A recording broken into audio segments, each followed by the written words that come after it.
Good morning, it's Maryon Stewart, and I'm here today to answer some more of your questions. I've been away for a few days as I took to my bed, as you've seen from the other film I made this morning, because I've had cystitis and, urinary tract infection, which has been particularly eye-opening because it completely knocked me out. So I think if that's something you suffer with, then it's worth watching that little film I made this morning, because I talked about some of the remedies that you can use, either home remedies or things that you can do at your doctor's surgery. So it's really important to get that sorted out. So I'm just going to go through some of the questions that you've been sending in.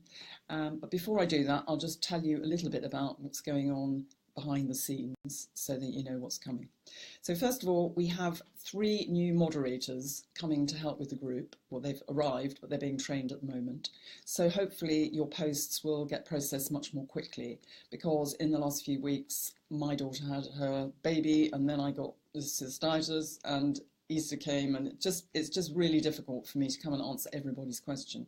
So the moderators will be able to answer some of your questions. We've also put a document together which has got the question and answers that I've ever answered in this group in alphabetical order. So you can actually go and look up if you've got, for example, cystitis, osteoporosis, panic attacks, feeling anxious, hot flushes, vaginal dryness, whatever it happens to be, you can go and look and see what the answer was to that question. Because I'm finding that I'm having to answer the same questions over and over, and that gets a bit tedious from my point of view. And I think that's one of the shortfalls of this particular medium, that we can't really put things in a place like an archive place where people can go and get them.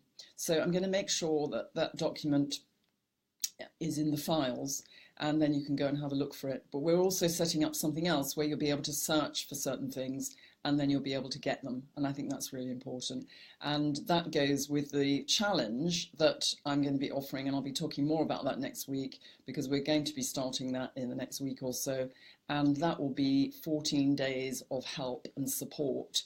So that's me challenging you so that you find out exactly what you need to do to get yourself better, because there are lots of different options, and some people are finding that reading the book and watching the film are helpful and that they can do it themselves, but lots of people are feeding back saying that they need more help. So I'm going to hold your hands and I'm going to take you through the program and tell you each day what you should be doing, and even sending you things like shopping lists so that you know exactly what to go and get in terms of food, and you know which supplements you can try for different kinds of symptoms, and what kind of exercise and relaxation you should be doing to make yourself feel good and turn off your symptoms. So if you can bear with us, because we're just getting all that set up and you know that that's coming. In the meantime, you can get the book and the film that goes with it. And I'll put the link up after this. It's just MaryonStewart.com/book, and that will take you to the link where you can get the book and the film. But there'll be more about that anyway next week. So for now, I'm just going to go through some of the questions and answer them as best I can. And hopefully, if you've got any more questions, you can post them and I'll try and answer those as well. So I'll choose a variety.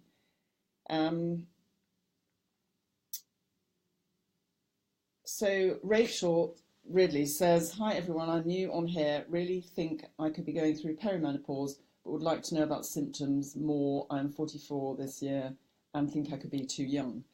Well, Rachel, the average age of going through the menopause is 51, but if this group is anything to go by, there are so many women going into an early menopause in their 40s. And it's particularly related to the age at which your mum went through the menopause. So if she had an early menopause, then you're likely to as well. Having said that, I have had a lot of patients in my clinic who've seemed like they were going through the perimenopause, and their periods have become erratic and irregular. But when we got them into good nutritional shape, their symptoms seemed to calm down and their periods started to become regular again. So it's really important to learn to meet your needs, and it may be that you can delay the menopause by doing that. So I think that's something to bear in mind. The symptoms of perimenopause vary. So if you had PMS for your childbearing years, and you were getting mood swings, irritability, anxiety, and all those kind of symptoms for, let's say, up to a week or two a month, what then can happen at perimenopause is those symptoms carry on for other days in the month, and you end up having bad days most days. So symptoms of perimenopause are really related to the falling levels of estrogen that starts for about 5 years around the time of the menopause, so about your mid-40s. And those estrogen levels fall off gradually, and as they do, you can start to feel anxious. Some people get panic attacks and palpitations. Other women start to get hot flushes, night sweats, insomnia, aches and pains, sometimes headaches. There are all sorts of different symptoms that can just make you feel like a shadow of your former self.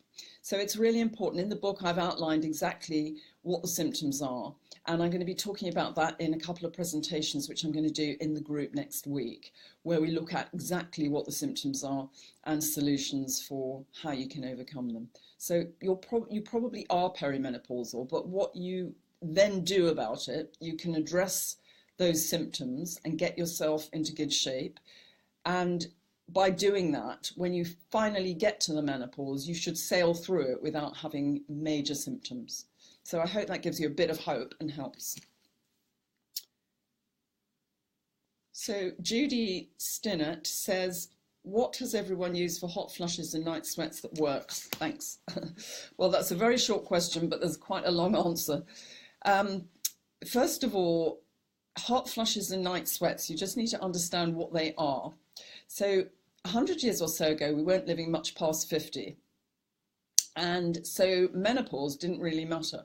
But now that 50 represents the halfway mark for many of us, or certainly where we've got many healthy years, hopefully, to thrive, we need to make sure that we are in really good shape. And the brain, when the estrogen levels start to fall, the brain tries to kickstart the ovaries back into function because it doesn't understand that they're no longer functioning. So it's really important that you take into your body naturally occurring estrogen, little and often, because the estrogen receptor sites in your cells that have been used to having estrogen deposited into them when you had circulating estrogen levels from your ovaries dry up. The well runs dry. So we need to actually replenish the stores. And naturally occurring estrogen looks very similar to estrogen under the microscope. So you can fool your brain into thinking you've got normal circulating estrogen. So you can actually overcome your hot flushes and night sweats. There are a series of things that you can do. You need to make some dietary changes. Well, I think the first thing you need to do, I would say, is to cut out of your diet anything that's likely to make the flushes worse. So things like caffeine, hot drinks, spicy foods, and anything that, certainly any coffee, any alcohol. Alcohol tends to knock most nutrients sideways as well. And you just need to come off those and use alternatives for now. It's not a life sentence, it won't be forever, but just for now. Then you need to make sure you've got yourself in good nutritional shape. If you haven't got the book, you can get, I'll put up a link to the Daily Mail article I wrote a little while ago, which is on nutritional deficiencies, and there's a link on there where you can access the nutritional evaluation booklet that I put together, so you can look at which nutrients may be in short supply. Very often, women have low levels of important nutrients, which affects their brain chemistry and their hormone function. So you need to tank up on those nutrients, particularly as you get to midlife. We found in the childbearing years, lots of those nutrients are in short supply. Things like magnesium, B vitamins, calcium, zinc, essential fatty acids, vitamin D, lots of those. And it can make you feel so bad when you've got low levels of nutrients. You go into economy mode, you don't function very well, and you drag yourself around. So learning to meet your needs with food and maybe some supplements in the short term is a good idea. So you can turn your flushes off to some degree by doing that. Having naturally occurring estrogen in your diet, so things like soya products, soy milk, yogurt, edamame beans, linseeds, and so on, taking those little and often, that will help to tank up the estrogen receptor sites. And there are some supplements that you can take as well. So there are some supplements that help to fill the estrogen receptor sites, like Promensal, which is the red clover supplement that gives you standardized 40 milligrams of isoflavones. And then you've got Feminescence Maca Pores, which is organic maca root, which influences the hormone producing glands in the body. And that helps you to get your hormones functioning normally as well. So they're just two. I do mention other supplements in the book. There are other things that you can try as well, but I think that they would be the first two things I would try. You can get those through the shop online at MaryonStewart.com/shop. And if you go and you put in Feminescence or Promensil and then go to the shopping cart of it, there's a place where you can put the code Midlife Switch 2017 and you'll get 10% discount on anything you buy. So that's worth having. So hopefully that helps. There are tons and tons of things. And the other thing that really helps to control flushing is doing formal relaxation. So if you do 20 minutes at least a day of formal relaxation, either meditation or the relaxation you do at the end of a yoga session, that kind of thing, then you'll find that you will be much less heated, if you like, and the flushes calm down. 50 to 60% of flushes diminish using the relaxation methods. And I've said before that I use something called Pazizz, which is an app that you can use, and that helps take you into a really deep relaxed state, because sometimes people find it really difficult to relax and switch off. I know I used to when I first started, and I used to just keep a pad and a pen next to me, and as soon as I closed my eyes, everything would run through my head. But eventually you learn to just be still and you learn to be calm, and that's why apps like Pazizz are helpful, because they take you into that nice calm place and then bring you out again. Excuse me. So let's see what else we've got here. Jackie Carnegie says, all of a sudden I seem to be getting lots of palpitations, feel like my heart flutters in my throat for a second, and then a bit light-headed. Anyone else get these? Sometimes people get this before a flush comes on. So it's really important to bear this in mind. It's almost like an aura, and it makes you feel panicky and weird. It's hard to explain. If you know what I mean, if you get that, you'll know what I mean. It's just a very odd sensation, but then you know that the flush is coming. So panic attacks and palpitations are really common. Very often they're related to nutritional deficiencies. Obviously, if you're very stressed, then you can look at taking some adaptogenic herbs like rhodiola and ashwagandha, holy basil, and they're things that help you to calm down. But it's really important to take caffeine out of your diet, take alcohol out, eat wholesome food little and often, take some multivitamins and minerals like Fema 45 Plus to put back what time and nature has taken out of your body, and to really clean up your act and do the regular relaxation. There's a whole host of other things as well, which I'll be talking about on the challenge, about how you can deal with those kind of symptoms, the anxiety and panicky symptoms. But there are lots of things that you can do. You don't need to resort to medication. Obviously, if you're worried, go and get checked out by your doctor. I think that's the bottom line on anything. Go and get checked out. If you've got any mystery symptoms and you're not sure about them, get them checked out. And as long as they are classified as perimenopause or menopause, then you're in the right place. If there's something else that shows up, then obviously you'd need to address it.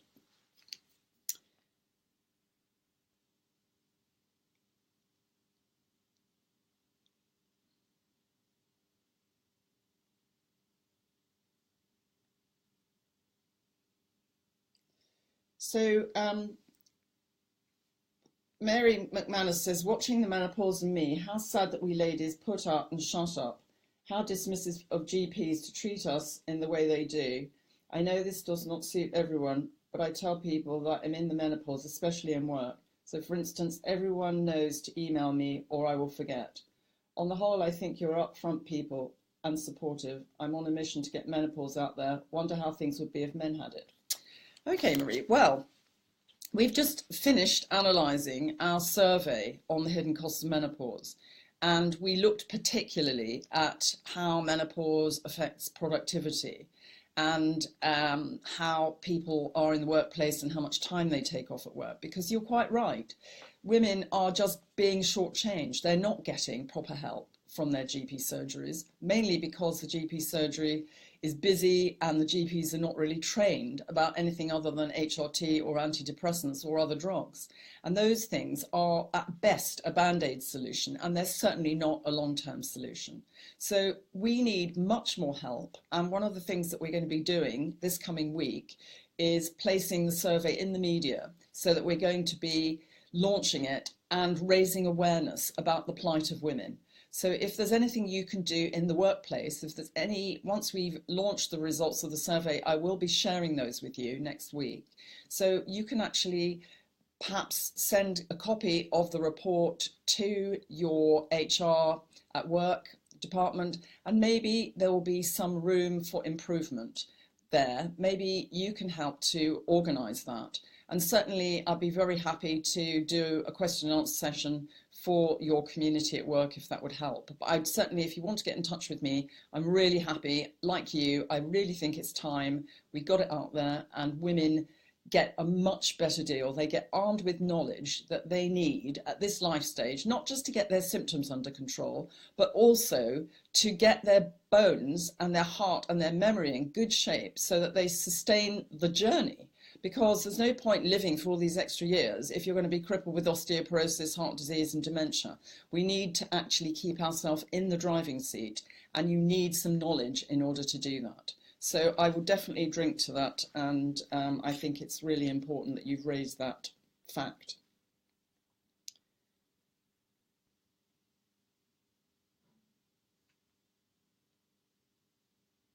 So DD says, I had a total hysterectomy last July. As I'm menopausal or postmenopausal, I'm so confused. Am I menopausal? My symptoms are very bad night sweats, hot flushes, no libido whatsoever, which I find upsetting. Not sleeping, depressed, and anxiety, feeling of ugliness is unreal. I can't take HRT because my blood pressure is so high. I really despair. Any advice? Thanks. Well, yes, obviously, having a hysterectomy, you don't say how old you are. So it's hard for me to say whether you're, if you've had your ovaries removed. So I think that, yes, you're definitely postmenopausal, because the menopause is really the last day of your period. It's the anniversary of the last day of your period. So in other words, you've been period free for a year. In your case, because your ovaries are taken, you usually go into a really rapid menopause. And all the symptoms you mention are really common because you've got estrogen deficiency, effectively, and you need to put estrogen back into your body little and often. You don't have to take HRT, obviously you can't, but you can do it with food and with supplements. And you can actually get your nutrients into a much better range so that the rest of the symptoms that you're suffering with go off too. If you want some individual help, then you can get in touch with Anne Diamond. If you just tag her, and she'll make time for us to talk on the phone. I do have some one-to-one slots for patients each month, and if you want, I can certainly chat to you without any cost at all, so that you can talk about your problem and I can explain what the options are. So that's something that's out there for you if you're feeling really desperate. But there will be the challenge also, as I said, coming in the next few weeks, which will obviously be a group thing. So hopefully that will help you, Dee Dee, to know at least. And you can look at the book and the film. The film will take you an hour and a half to watch, and you can watch it in chapters, and it will tell you so much. It really will be like someone's just turned a light on for you so that you can know that there's hope and that you can overcome your symptoms. And then you can refer to the various bits in the book as well. It's really important to get armed with knowledge at this particular stage in your life.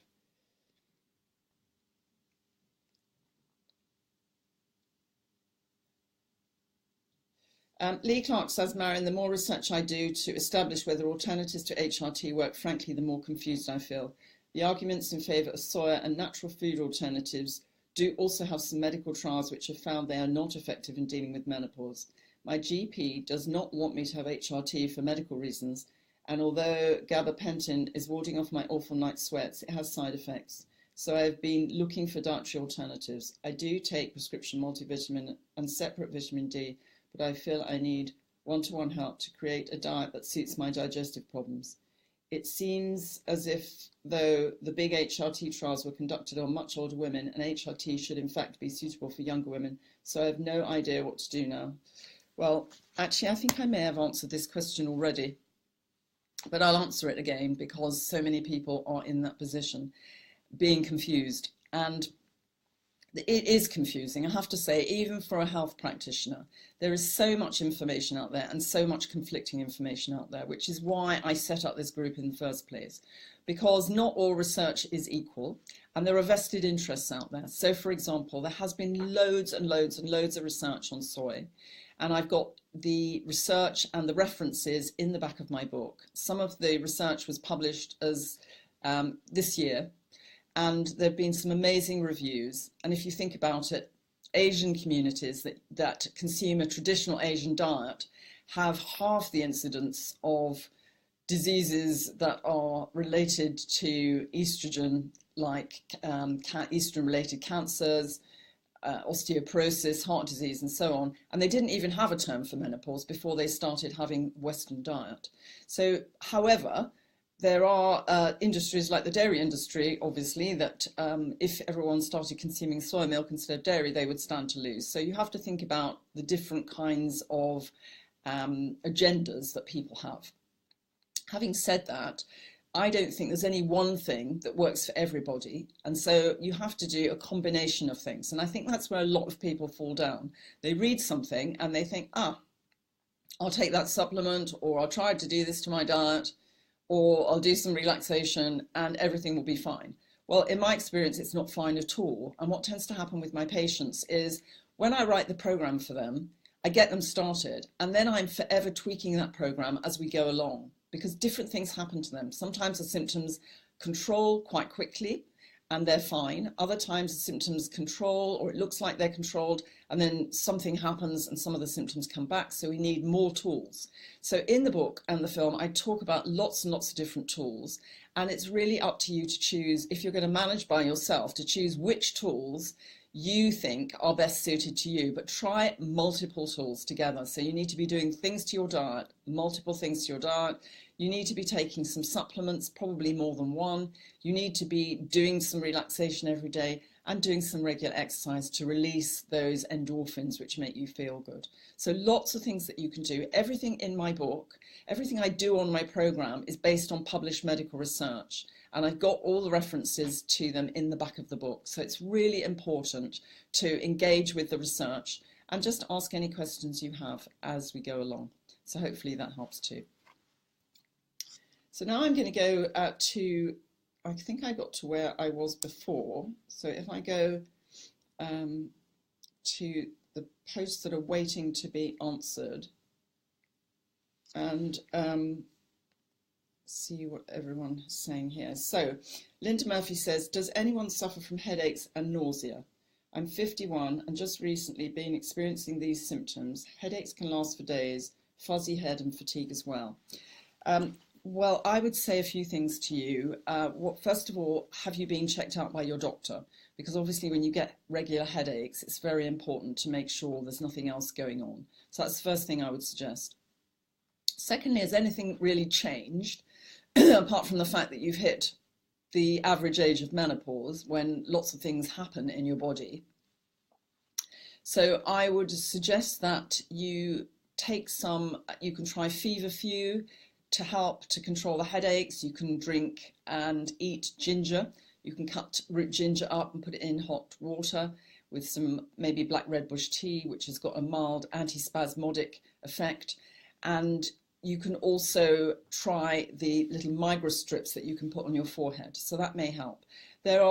Getting yourself into good nutritional shape is important. So learning how to meet your nutrient needs. So again, if you haven't done the nutritional analysis, then you should do that to see whether you have got nutritional deficiencies. It's likely that you have and that you need to tank up on those, and to consume naturally occurring estrogen. So there's lots of things that you can do. Nausea, interestingly, is a really common symptom of magnesium deficiency. And we found that magnesium deficiency was occurring in between 50 to 80% of women in their childbearing years, and that can get worse as you get older, and you don't store magnesium in your body, it gets flushed out.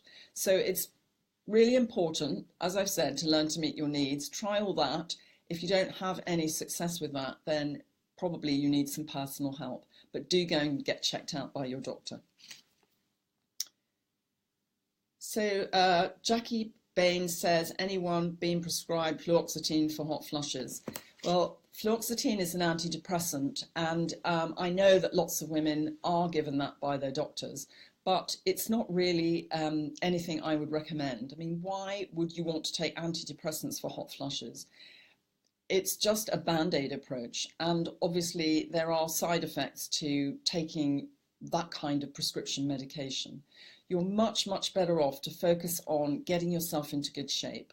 So really follow the recommendations that I've been talking about in this film. Get the book and the film, come and join me on the challenge in the next couple of weeks and learn how to get yourself into good shape. Give yourself permission to get well. It's completely possible that you can. You don't have to suffer anymore. There's no more guesswork. You can actually get yourself back to feeling probably better than you can remember for some time, because we tend to go downhill so slowly that we don't really notice how far we've gone down until we come back up again.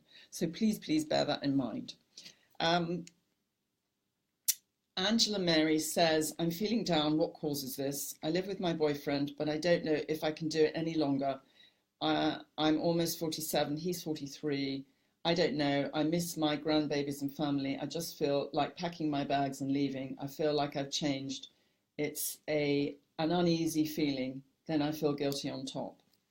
Well, I think it's so difficult when you get to this life stage because you've got so many different things going on. And I don't think you can think straight when your brain chemistry is not working properly and your hormone levels are all over the place, especially when you've got low levels of estrogen.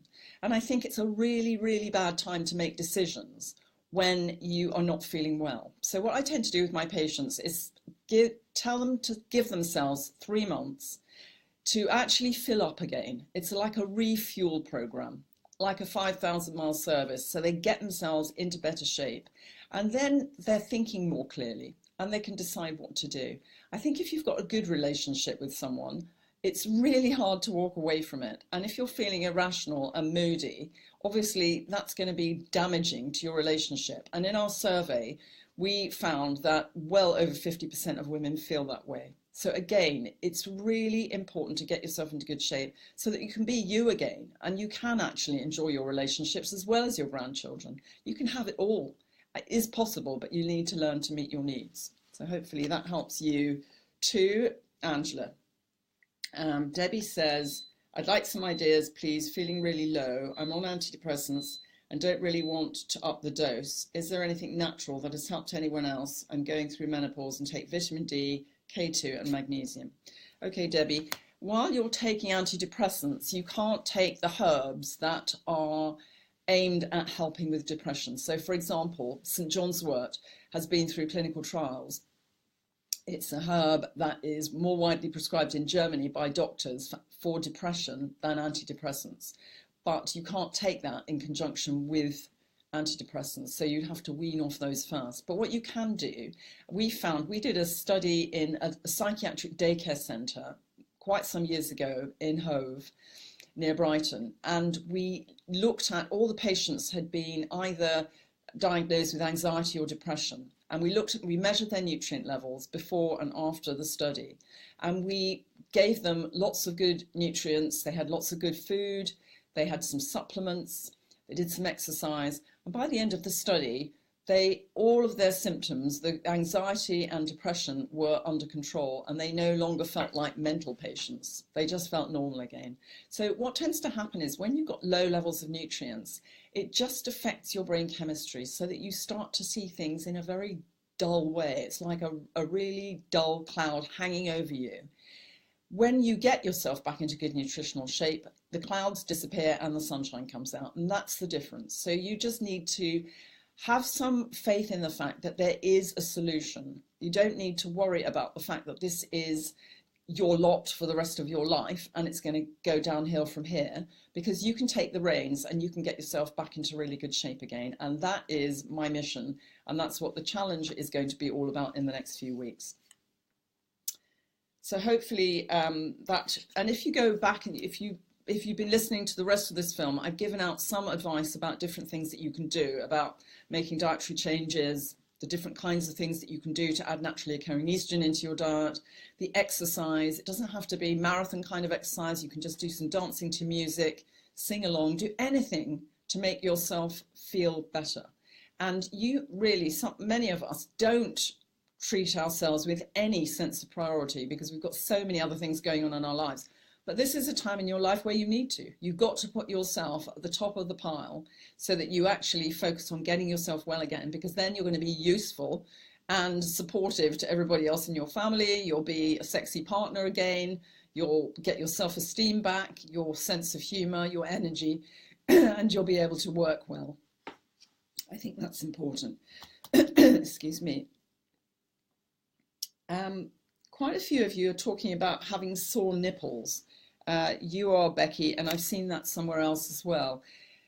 Usually sore nipples can be to do with a lack of essential fatty acids and a hormone imbalance.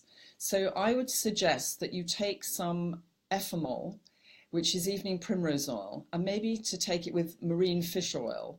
So you can get an FLX product. If you take it, you need to take, the trials showed that you need, for eczema, for example, you needed to take 4,000 international units a day. It used to have a product license and was prescribable, but it isn't anymore because of NHS cutbacks, sadly. But you can also put some evening primrose oil and vitamin E oil on your nipples. So I would try that. I'd also consume naturally occurring estrogen in the form of food and maybe some supplements and get your nutrients into a better range and then see how you go. But I would definitely suggest that you do all of those things because there are lots of things that you can do to help yourself. There are some creams that you can get as well that women who are breastfeeding use that are based with calendula and other natural products that you can put on sore nipples to help them and to soothe them, but you should be able to overcome those completely. Okay, let's see, are there any more? Anybody else have a question for me? I can't see anything else here at the moment. So if not, I will be back to tell you more about the challenge early next week. If you haven't already got the book, I'll give you the link to that after this, and I'll also give you the link to the Daily Mail articles so that you can you can have a read of that for a start, because I think it will be quite enlightening if you haven't already read it. And then you can go at the end, there's a link that will take you through to the nutritional booklet where you can evaluate your nutritional levels. And hopefully that will be enlightening too. So do keep your questions coming. I'll be dealing with more of those as we go through the challenge. But I hope in the meantime that you have a good weekend and look forward to catching up with you very soon.